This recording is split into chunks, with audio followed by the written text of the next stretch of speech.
Hello everyone, स्वागत है आप सभी लोगों का शिक्षा फॉर नौकरी में। इस वीडियो लेक्चर में हम लोग देखने वाले हैं सीटेट 2022 के लिए प्रीवियस ईयर के क्वेश्चंस को आज हम इस वीडियो लेक्चर में डिस्कस करेंगे। और ये हमारी क्लास नंबर 1 है जो सीटेट 2022 के लिए हम लोग स्टार्ट कर रहे हैं।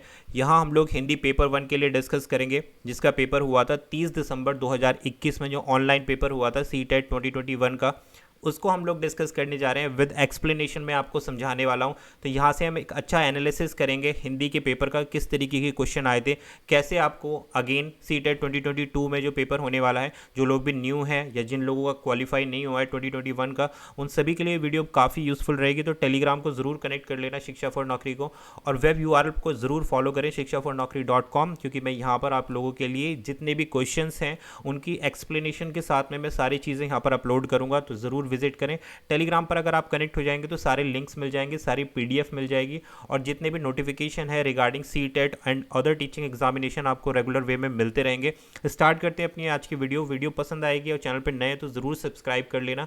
प्रीवियस ईयर की क्वेश्चन की सीरीज़ है, बहुत ही इंपॉर्टेंट क्वेश्चन है भाई। यहाँ से आपकी एक अच्छी प्रैक्टिस हो जाएगी। हिंदी में काफ़ी स्कोरिंग रहता है भाई। ये लैंग्वेज 1 को हम लोग डिस्कस कर रहे हैं, हिंदी लैंग्वेज 1 रहेगी हमारे पास ये।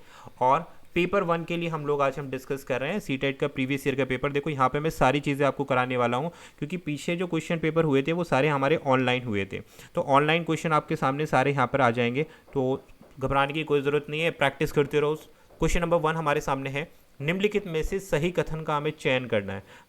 ऑप्शन ए, प्राथमिक भाषा प्रशिक्षण द्वारा अर्जित की जाती है, प्राथमिक भाषा विद्यालय में अर्जित की जाती है, या फिर प्रथम भाषा अर्जन एक प्राकृतिक प्रक्रिया है, या प्रथम भाषा बच्चों के सचेतन प्रयास द्वारा अर्जित की जाती है। तो इस तरीके के क्वेश्चन आपको डेफिनेटली देखने के लिए मिलेंगे, क्योंकि यही क्वेश्चन आए थे अभी 2021 में। अब इनको कैसे क्रैक करना है, कैसे इन चीज़ों को ईजिली हमें स्कोर करके लेके आना है विदाउट एनी एफर्ट, तो वो मैं आपको आज समझाने वाला हूँ। तो देखो, सही कथन का हमें करेक्ट करना है कि कौन सा कथन जो है, कौन सा स्टेटमेंट यहाँ पर सही है। अब किसके बारे में बात हो रही है, सबसे पहले आपको क्वेश्चन में ये आपको क्लियर करना है कि बात किसके ऊपर हो रही है। तो यहाँ पर प्रथम भाषा के ऊपर बात हो रही है। अब आपको समझ में आना चाहिए कि भाई प्रथम भाषा कौन सी होती है, द्वितीय भाषा कौन सी होती है, या भाषा अर्जन क्या होता है, इन सब चीज़ों पर आपको ध्यान देना है। तो इनमें से कौन सा कथन सही है, राइट आंसर है हमारे पास ऑप्शन नंबर सी, कि प्रथम भाषा अर्जन एक प्रकार की प्राकृतिक प्रक्रिया है, it is a natural process.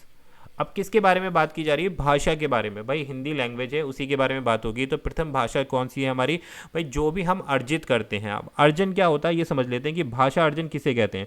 भाषा अर्जन एक ऐसी प्रक्रिया है जिसके द्वारा मानव भाषा को ग्रहण करता है। कोई भी मनुष्य जो है भाषा को ग्रहण करने की जो क्षमता होती है या उसे समझने की जो क्षमता होती है, उसे हम बोलते हैं भाषा अर्जन करना। और ये कैसी प्रक्रिया है, ये एक प्राकृतिक प्रक्रिया है, स्वतः होने वाली प्रक्रिया है, कि जब बच्चा अपने इनिशियल स्टेज में होता है तो वो भाषा को अर्जित कर लेता है प्राकृतिक रूप से। उसी को हम क्या कहते हैं, भाषा अर्जन कहते हैं। ठीक है, अब भाषा अर्जन में क्या क्या चीज़ें होती हैं वो भी हमें समझ लेना चाहिए भाई। भाषा अर्जन में देखो, जो कोई भी अगर छोटा बालक है तो भाषा को ग्रहण करने व समझने की जो क्षमता है वो हमारे पास क्या आ गई है, भाषा अर्जन आ गई है। बात क्लियर है। इसके साथ साथ भाषा अर्जन एक अवचेतन प्रक्रिया है। इस चीज़ को भी हमें ध्यान देना है कि चेतन नहीं है, भाषा अर्जन कैसी है, अवचेतन प्रक्रिया है। भाई यहीं से क्वेश्चन बनते हैं, तो इसलिए इस चीज़ को डीपली स्टडी करना बहुत ज़रूरी है कि भाषा अर्जन के बारे में आपको सारी चीज़ें पता होनी चाहिए। भाषा अर्जन कैसी प्रक्रिया है, एक स्वाभाविक प्रक्रिया है। इस चीज़ को भी ध्यान देना है आपको कि भाषा अर्जन आपकी एक स्वाभाविक प्रक्रिया है। दूसरी प्राकृतिक प्रक्रिया है, यह एक अवचेतन प्रक्रिया है।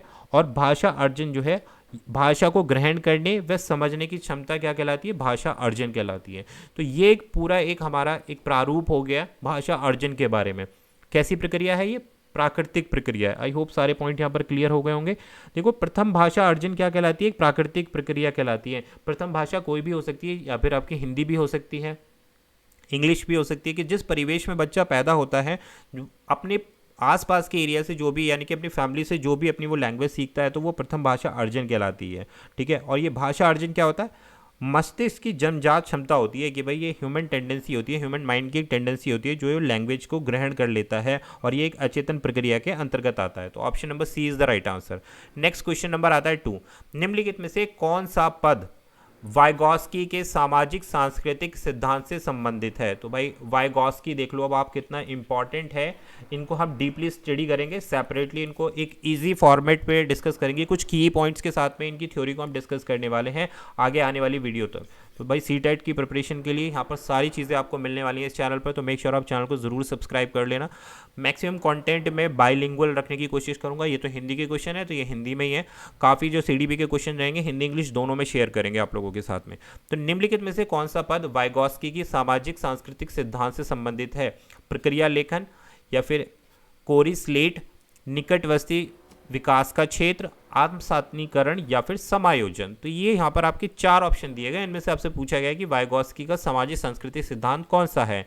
तो निकट विकास का जो क्षेत्र है, निकटवर्ती विकास का जो क्षेत्र है, जोन ऑफ, जिसको हम क्या बोला जाता है, प्रॉक्सिमल डेवलपमेंट, इसको इंग्लिश में हम बोलते हैं ZPD थ्योरी।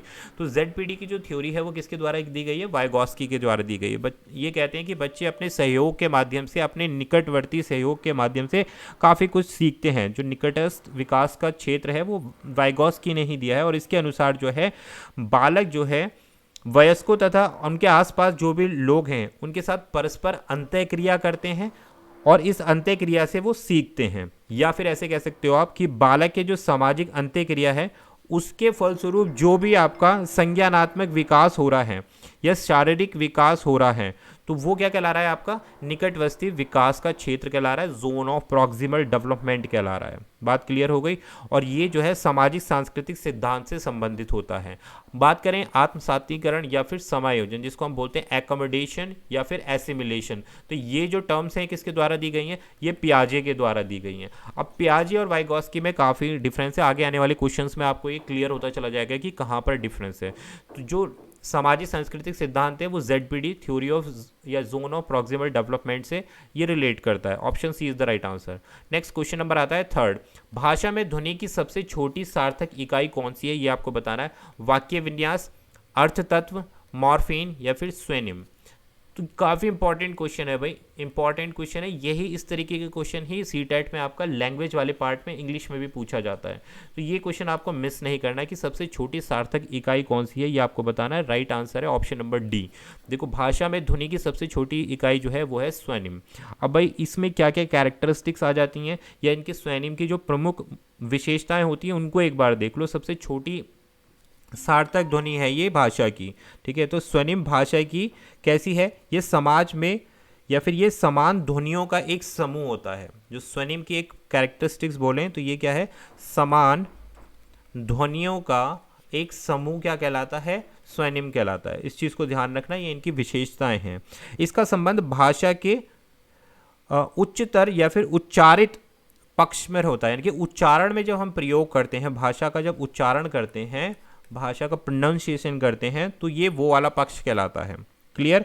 ये भाषा विशेष की लघुत्तम इकाई भी है। लघुत्तम इकाई, ठीक है, महत्तम नहीं है, लघुत्तम यानी कि छोटी यूनिट है सबसे ज़्यादा। और इसमें एक से अधिक उपसर्ग भी होते हैं, ये भी ध्यान रखना, इसमें एक से अधिक उपसर्ग होते हैं। तो इस स्वेनिम की विशेषताओं के बारे में बात कर रहे हैं हम कि भाई ये सबसे क्या होती है? समान ध्वनियों का एक समूह होता है। इसमें क्या होता है? स्वेनिम भाषा की अर्थभेदक इकाई होती है। दूसरा, ये एक से अधिक इसमें उपसर्ग होते हैं। इसके अलावा ये लघुत्तम इकाई है और इसका संबंध भाषा के उच्चारित पक्ष पर होता है, यानी कि प्रोनाउंसिएशन पर होता है। तो ये भाषा की सबसे छोटी स्वेनिम। Option D is the right answer. I hope clear हो रहा होगा। कमेंट भी कर सकते हैं जहाँ पर भी आपको कोई डाउट है। और वीडियो पसंद आ रही हो तो यार लाइक कर देना, चैनल को सब्सक्राइब कर देना, और टेलीग्राम से ज़रूर कनेक्ट होने की कोशिश करना, क्योंकि आप लोगों के लिए काफ़ी यूजफुल रहेगा टेलीग्राम। Question number 4। रोहित 7 माह का एक शिशु है। उसने ऐसी ध्वनि बोलना शुरू कर दिया है जिसमें व्यंजन व स्वर दोनों हैं। वह निम्नलिखित में से किसमें संप्रेषण कर रहा है?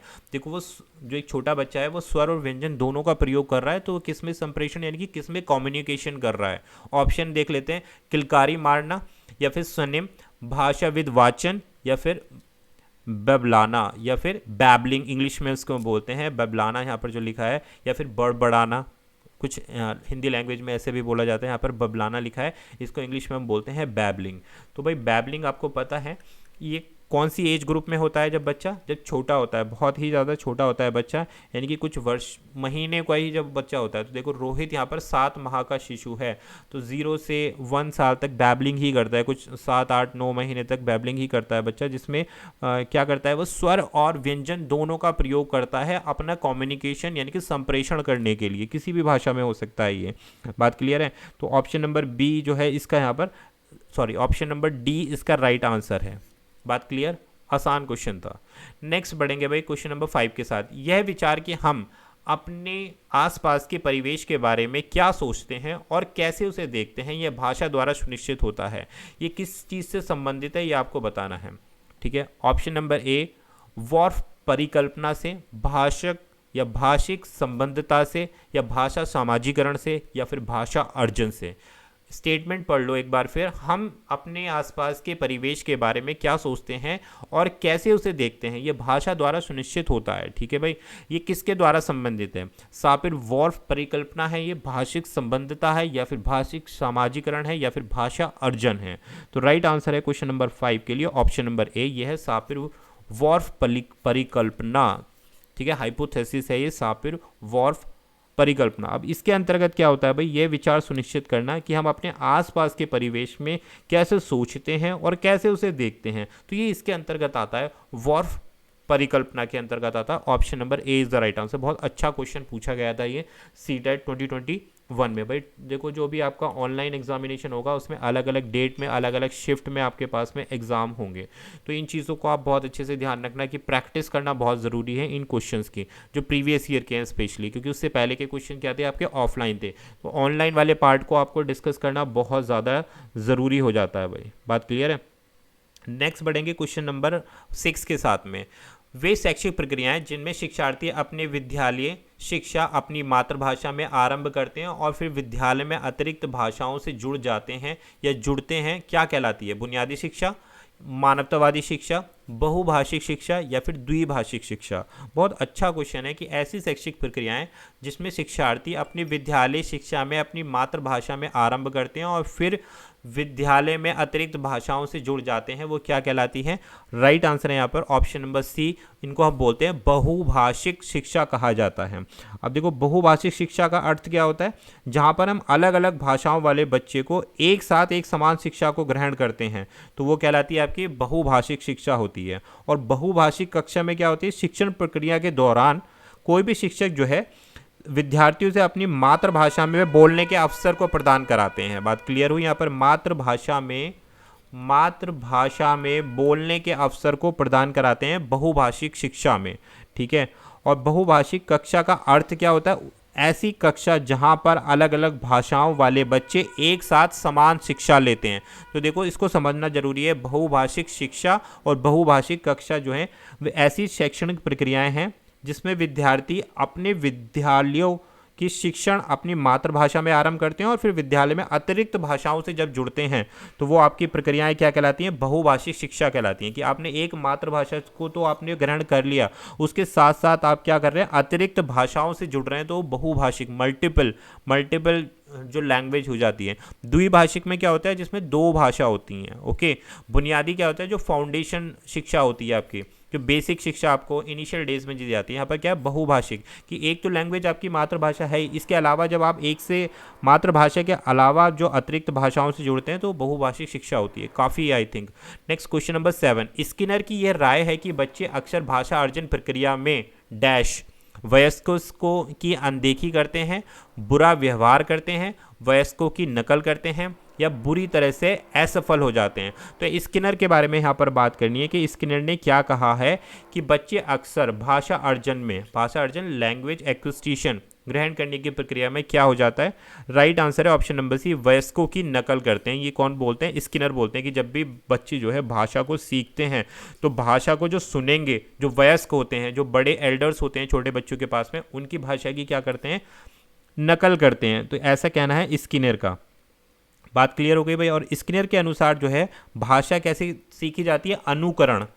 अनुकरण विधि के माध्यम से या अनुकरण करके सीखी जाती है, ये स्किनर बोलते हैं। इनका मानना है कि भाषा समाज तथा परिवार के अनुकरण से ही सीखी जाती है, यानी कि कॉपी करना एक तरीके से। किसी भी अब बड़े को हम फॉलो कर रहे हैं तो वो क्या कहला है? अनुकरण से। तो ये बोलते हैं स्किनर की भैया भाषा अनुकरण से सीखी जा रही है, चाहे वो अपने आप परिवार से सीखो या किसी वयस्क से सीखो या फिर अपने टीचर से सीखो, यानी कि अनुकरण करके आप सीख रहे हो। कुल मिला के बात ये है। ठीक है, और अर्जन का आपको पता है, यानी कि अर्जेंट एक्विजिशन का मतलब क्या होता है? एक ऐसी प्रक्रिया जिसके अंतर्गत हम अपने आसपास के जो भी वातावरण है, जो भी एनवायरनमेंट है या फिर माता पिता हैं, उनके संपर्क में रहकर जो भी भाषा हम सीखते हैं तो वो क्या कहलाती है? भाषण अर्जन कहलाती है। और ये एक नेचुरल प्रोसेस होता है, एक प्राकृतिक प्रक्रिया है। आई होप क्लियर हो गया होगा आपको। नेक्स्ट क्वेश्चन नंबर आता है 8। पियाजे द्वारा यह सुझाव दिया गया है कि बच्चे डैश के माध्यम से भाषा सीखते हैं। अब यहाँ पर हमें डिस्कस करना है कि भाई पियाजे के बारे में हमें बताना है कि बच्चे किस प्रकार से भाषा को सीखते हैं। लेखन या वाचन द्वारा, आत्मसातीकरण या फिर समायोजन के द्वारा, प्रयास या फिर त्रुटियों के द्वारा, या फिर आकार के द्वारा। तो राइट आंसर है हमारे पास, अभी हमने डिस्कस किया था, देखो पीछे पहले हमने वाइगॉस्की के लिए किया था जिसमें हमने निकटवर्ती विकास का क्षेत्र, जोन ऑफ प्रॉक्सिमल डेवलपमेंट, हमने वो वाइगॉस्की ने दिया है भाषा के रिस्पेक्ट में। यहाँ पर आत्मसातीकरण और समायोजन, एसिमिलेशन और एकोमोडेशन के बारे में किसने बात करी है? ये पियाजे ने बात करी है। पियाजे कहते हैं कि भाई इस माध्यम से बच्चे सीखते हैं, ठीक है, आत्मसातीकरण द्वारा या फिर समायोजन के माध्यम से। पियाजे का मेनली ये कहना है कि भाई बच्चे पहले विचार करते हैं, भाषा सीखने से पहले बच्चे क्या करते हैं? पहले विचार करेंगे। देखो यहाँ पर ध्यान देना, बच्चे पहले विचार करने की क्षमता विकसित करेंगे, उसके बाद ही भाषा को सीखेंगे और भाषा का प्रयोग करेंगे। तो देखो ये यहाँ पर पियाजे का कहना, और ये बहुत ही इंपॉर्टेंट नोट है जो सारी चीज़ों को और सारे डाउट को क्लियर कर देगा पियाजे और वाइगॉस्की के बीच में। तो पियाजे कहते हैं पहले बच्चे विचार, पियाजे कहते हैं पहले थॉट आती है दिमाग में, उसके बाद भाषा आती है, ठीक है, और अपोजिट हो जाता है वाइगॉस्की का। तो वो कहते हैं पहले लैंग्वेज डेवलप होती है देन थॉट आती है। यहाँ पर बोला जा रहा है, यहाँ पर पियाजे कह रहे हैं कि नहीं, बच्चे पहले क्या करते हैं? विचार करने की क्षमता को अपने अंदर विकसित करते हैं, उसके बाद भाषा का उपयोग करते हैं, भाषा का प्रयोग आता है उसके बाद। तो ये हुई बात। नेक्स्ट क्वेश्चन आता है हमारे पास, क्वेश्चन नंबर 9। भाषा अधिगम के आधारभूत कौशलों पर अधिकार प्राप्त करने के लिए बच्चे को वाक्य के जिस तरह के नमूने सीखने चाहिए वे क्या कहलाते हैं? उद्दीपन, आत्मसातीकरण, या फिर संरचना, या फिर समूह अधिगम। काफ़ी अच्छा क्वेश्चन है भाई। तो यहाँ पर राइट आंसर है, देखो भाषा अधिगम के आधारभूत कौशलों पर अधिकार प्राप्त करने के लिए बच्चों को वाक्यों को जिस तरह के नमूने सीखने चाहिए वे कहलाते हैं हमारे पास संरचना। Option number C is the right answer. देखो यहाँ पर सी अधिकार प्राप्त करने की बात करी जा रही है, और जिस तरीके के नमूने के, संरचना का क्या मतलब होता है? स्ट्रक्चर, किसी रूपरेखा के तहत आप चीज़ों को सीख रहे हैं, ठीक है, तो वो कहलाता है आपका संरचना। Option c is the right answer. Next question number 10। अतिरिक्त द्विभाषा में निर्देश पढ़ते हुए किसी अकादमिक विषय वस्तु के शिक्षण के लिए शिक्षार्थी की घर की भाषा का इस्तेमाल करना क्या कहलाया जाता है? ऑप्शन देख लेते हैं, बुनियादी, बहुभाषिकता, द्विभाषिकता, या फिर सटीकता। राइट आंसर रहेगा क्वेश्चन नंबर 10 के लिए, इसको हम बोलेंगे ऑप्शन नंबर सी। द्विभाषा के बारे में बात हो रही है यहाँ पर कि आप क्या कर रहे हो? निर्देश पढ़ते हुए किसी अकादमिक विषय वस्तु के शिक्षण के लिए शिक्षार्थी की घर की भाषा का इस्तेमाल करना, द्विभाषा का प्रयोग हुआ यहाँ पर। तो option number c is the right answer, यानी कि आपने क्या किया? अतिरिक्त द्विभाषा में निर्देश पढ़ाते हुए किसी अकादमिक विषय वस्तु के शिक्षण के ऊपर बात की जा रही है, तो इसीलिए हम क्या कह रहे हैं? इसको द्विभाषिकता कह रहे हैं। और द्विभाषिकता मैं आपको अगर एक्सप्लेन करूं, इसको बाइलिंगुअल भी बोला जाता है द्विभाषा को, कि इसका अभिप्राय होता है केवल आप और दो भाषाओं का ज्ञान। बहुभाषा में क्या था? मैंने आपको बताया था बहुभाषिकता में मातृभाषा के साथ में आपके एक मातृभाषा के अलावा बहुत सारी और भी आपके पास भाषाई ज्ञान हो सकते हैं। द्विभाषा में क्या है? यहाँ पर दो भाषाओं का ज्ञान नहीं बल्कि दो से अधिक भाषाओं का ज्ञान या बहुभाषिकता हो सकती है यहाँ पर। तो देखो इस चीज़ को बहुत अच्छे से एक्सप्लेनेशन ले लो। बहुभाषिकता में हमने क्या कहा था? मातृभाषा के साथ और भी भाषा हो सकती है। यहाँ पे द्विभाषिकता में हम क्या बोल रहे हैं? द्विभाषिकता के अभिप्राय सिर्फ दो भाषाओं का ज्ञान नहीं है। इस चीज़ को ध्यान देना, यहाँ पे करेक्ट करो थोड़ा सा, कि केवल दो भाषाओं का ही ज्ञान नहीं है बल्कि दो से ज़्यादा भाषाओं का ज्ञान या बहुभाषिकता है। क्लियर हो गई?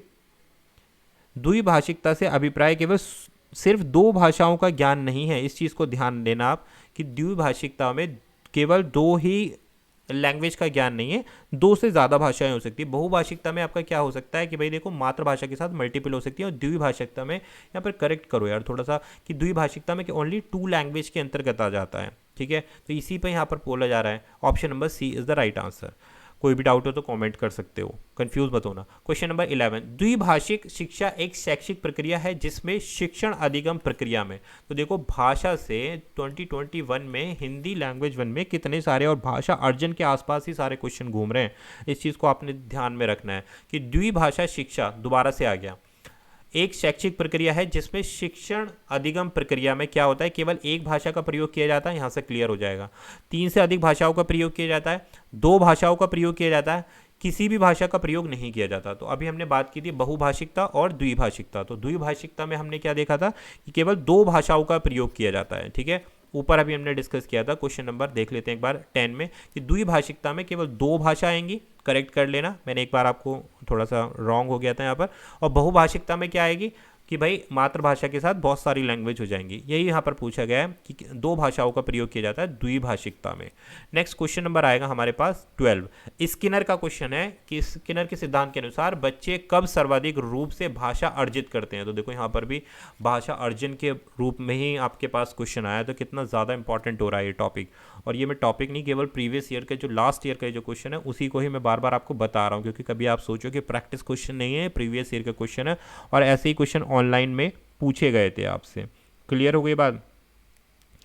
चलो भाई आगे बढ़ते हैं। यहाँ पर अगर आप कहोगे द्विभाषिक शिक्षा क्या होती है, द्विभाषिकता का अर्थ क्या होता है, तो वो भी आपको नेक्स्ट में और अच्छे से भी एक्सप्लेन कर सकते हैं, लेकिन फिलहाल के लिए काफ़ी है। स्किनर के बारे में बात करते हैं कि स्किनर क्या कहते हैं। तो स्किनर बोलते हैं भाई नकल करके संकेत एवं सहारा देने पर और आकार के अनुसार आप सर्वाधिक भाषा अर्जित करते हैं बच्चे। नकल यानी कि कॉपी करना, इमिटेट करना संकेतों के द्वारा से, या फिर आप उनको सहयोग करेंगे, ठीक है, या फिर आकार स्ट्रक्चर के अनुसार। तो क्या करते हैं बच्चे, स्किनर के सिद्धांत के अनुसार बच्चे कब सर्वाधिक रूप से भाषा अर्जित करते हैं। ऑप्शन नंबर बी यहाँ पर करेक्ट आंसर रहेगा कि भाई स्किनर बोलते हैं कि भाषा अनुकरण द्वारा सीखी जाती है, और वो मानते हैं कि भाई भाषा समाज तथा परिवार के अनुकरण से ही सीखी जाती है। ये कौन बोल रहा है, स्किनर बोल रहा है। ऊपर मैंने आप लोगों को इस क्वेश्चन को भी बताया था। और स्किनर ने बोला है कि भाषा सीखने की प्रक्रिया जो है जीवन पर्यंत चलती है, वो कुछ ना कुछ आप ऐड करते रहते हो भाषा सीखने की प्रक्रिया में, जीवन पर्यंत चलने वाली एक महत्वपूर्ण प्रक्रिया है। और भाषा विकास में अनुकरण जो है, अनुकरण करना बहुत इंपॉर्टेंट है। तो ये स्किनर कहते हैं, option number B is the right answer. Next question बढ़ेंगे हम 13 की ओर। पशु एवं मानवीय संप्रेषण के मध्य महत्वपूर्ण अंतर कौन सा है। पशु एवं मानवीय यानी कि जो एनिमल्स हैं और जो ह्यूमंस हैं उनके बीच में जब कम्युनिकेशन होता है, इसमें उसके मध्य में महत्वपूर्ण अंतर क्या है। पशु भावनाएं संप्रेषित कर सकता है, मानव भावनाएं संप्रेषित कर सकता है, पशु अपनी सुरक्षा सुनिश्चित करने के लिए संप्रेषित करता है, मनुष्य अपनी सुरक्षा को सुनिश्चित करने के लिए संप्रेषित करते हैं। तो क्या राइट आंसर होगा क्वेश्चन नंबर 13 के लिए यहाँ पर। तो राइट आंसर रहेगा हमारे पास ऑप्शन नंबर सी, पशु अपनी सुरक्षा को सुनिश्चित करने के लिए संप्रेषित करते हैं, कि अपनी सिक्योरिटी के लिए क्या करते हैं, वो संप्रेषण करते हैं, संप्रेषित करते हैं चीज़ों को। तो ऑप्शन यहाँ पर सी हो जाएगा। बात क्लियर है। नेक्स्ट बढ़ेंगे भाई, क्वेश्चन नंबर आ गया हमारे पास 14 कि पियाजे के अनुसार पहले ही उपस्थित किसी विचार में किसी जानकारी को समाकलित करने के लिए किसी परिवेश को बदलने की प्रक्रिया क्या कहलाती है। देखो पियाजे में हमने 2 चीज़ें अभी देखी थी। देखो निकटवर्ती विकास का क्षेत्र किसके द्वारा दिया गया है, अभी हम डिस्कस कर चुके हैं, वाइगॉस्की के द्वारा। सारी चीज़ें रिवाइज होती चली जा रही हैं।